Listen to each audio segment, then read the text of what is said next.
Hello, I'm Malhotra, the founder of Diversity Economics Institute and also the founder of Straight Talk, a leading podcast channel.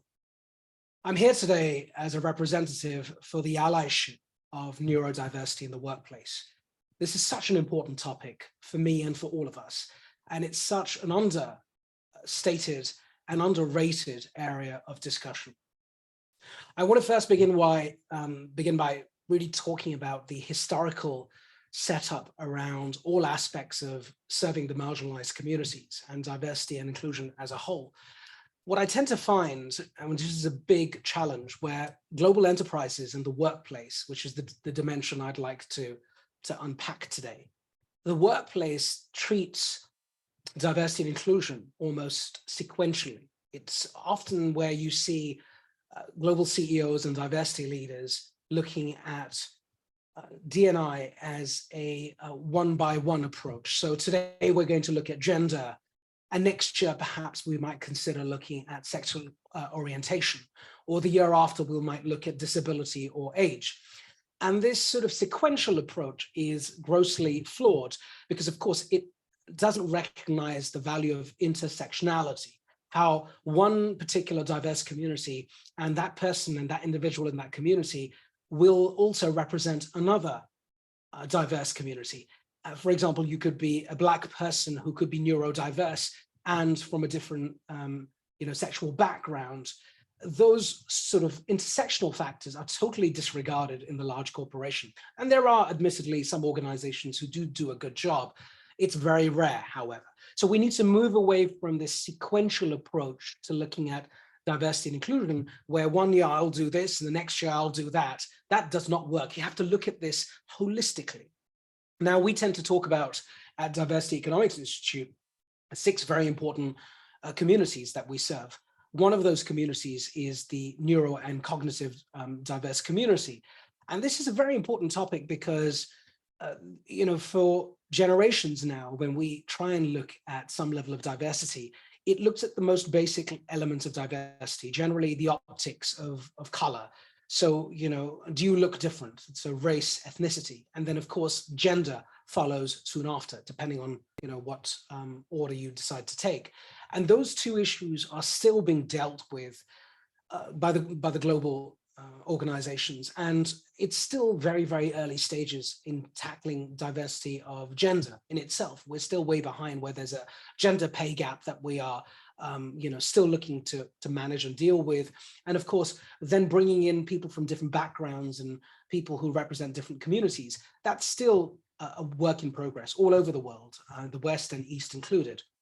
When you look at the more advanced levels of diversity, like neurodiversity, where we know neurodiversity, if defined, is about looking at the range of differences in cognition and behavior among the human population.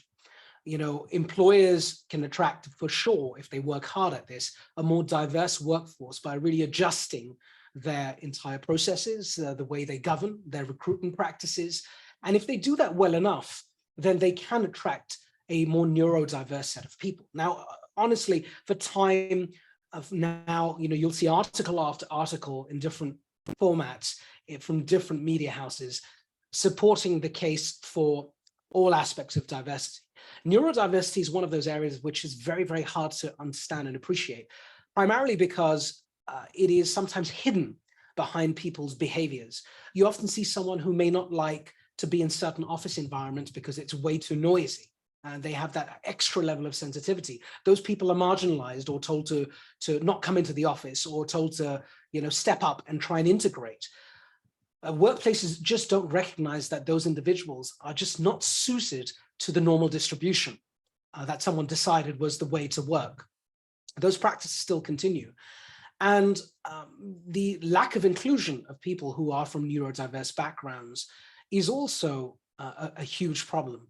Those people are not only fully recognized and respected. I mean, the next time you see someone who's not, as extrovert as you are, or doesn't have the style and the flair or the panache, but actually likes to keep themselves to themselves, it's important not to judge that person and feel like they don't want to be part of the community, or they don't want to be part of the team, or they're not living and breathing the cultural values of that team. It may just be that they do what they do differently, and accepting that people are different and they still should be celebrated and recognized and respected is the big shift that needs to be made amongst workplaces. And that's not going to happen by accident. That's going to happen top down. The leaders of the organization need to recognize this difference and know that many of their staff and many of the employees in the workplace do come from neurodiverse backgrounds. So that level of awareness needs to increase, and which is why I'm sharing what I'm sharing today. So one of the other things to think about is how you include neurodiverse people into the entire process of change. They should be part of the design process where and when you're designing hiring and recruitment processes, where and when you're designing training and development processes, where and when you're designing the office layout and facilities layout processes, where when you have someone who understands what it means to overcome and deal with barriers, you are in a much better position of empathy. You're actually bringing those people inside the system, and therefore they will change the system from within. And that is a huge asset to a large organization, or any organization for that matter in the workplace. I believe that when people don't notice these barriers, and because they've not faced them themselves, people who are not neurodiverse haven't faced these barriers themselves, they forget to understand and realize those that face the barriers on an everyday basis are best qualified to design, redesign, revamp that entire process. That's when you can truly create a barrier-free workplace or a future of work environment.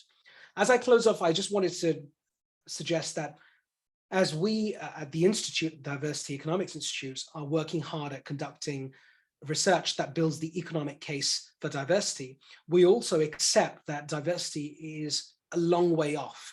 Many of us have to get together, in fact, millions, if not hundreds of millions, have to get together to drive collective change across different nations, across different parts of the world, across different companies, different industries. It's not going to be a siloed approach. So if one company has done a great job, we have to find what those great practices are, learn from them, practice them, change them, augment them into our culture, into our way of doing things, and then continue to share that and work together to make this change happen.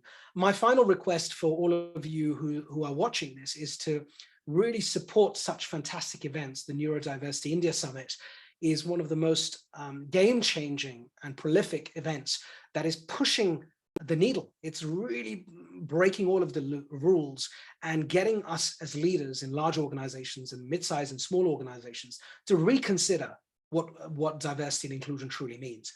Let's not leave it at gender and race and ethnicity, or at best class perhaps, or caste and those other elements like age differential factors and LGBTQ and so on. Let's also consider that someone's way of thinking, someone's diverse way of thinking and approaching a situation is equally important.